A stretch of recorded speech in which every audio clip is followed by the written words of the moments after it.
கிவலோயா திட்டத்தின் கீழ் எந்தவொரு இனவாத நோக்கமும் அரசாங்கத்துக்கு இல்லை. எனவே இதனை அரசியல் மயப்படுத்த வேண்டாம் என அமைச்சரவை பேச்சாளர் அமைச்சர் நலிந்த ஜெயதிச தெரிவித்துள்ளார்.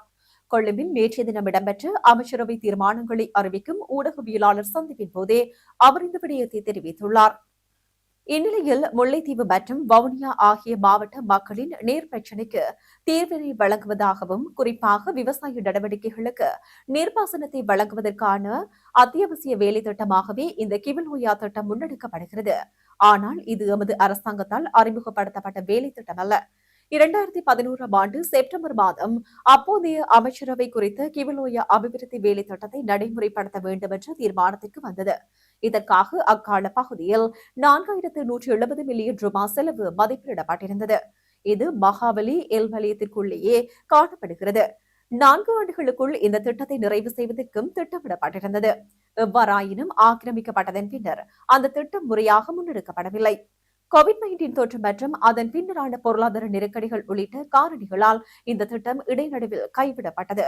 சுமார் 15 ஆண்டுகளுக்கு முன்னர் அத்தியாவசியமானது என இனங்காணப்பட்ட வேலை திட்டத்தை தற்போது நடைமுறைப்படுத்துவதற்கு நாம் நடவடிக்கை எடுத்துள்ளோம்.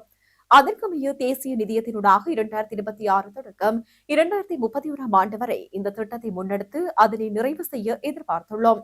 இருந்தபோதும் அன்று 4170 மில்லியன் ரூபாய் செலவில் இதனை நிறைவு செய்ய முடியும் என எதிர்பார்க்கப்பட்ட போதிலும் தற்போது அது 23,456 மில்லியன் ரூபாய் வரை அதிகரித்துள்ளது. ஆரம்பிக்கப்பட்ட போது மதிப்பிடப்பட்ட தொகையை விட 6 மடங்கு செலவு அதிகரித்துள்ளது. இதற்காக சமர்ப்பிக்கப்பட்ட யோசனைக்கு அமைச்சரவை அங்கீகாரம் வழங்கியுள்ளது. இனத்தை அடிப்படையாக கொண்டு எவருக்கும் நீர் வழங்கப்படுவதில்லை.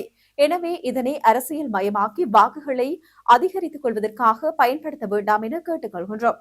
இந்த திட்டத்தை முன்னெடுப்பதில் அரசாங்கத்துக்கு வேறு எந்த நோக்கமும் கிடையாது என அவர் தெரிவித்துள்ளார்.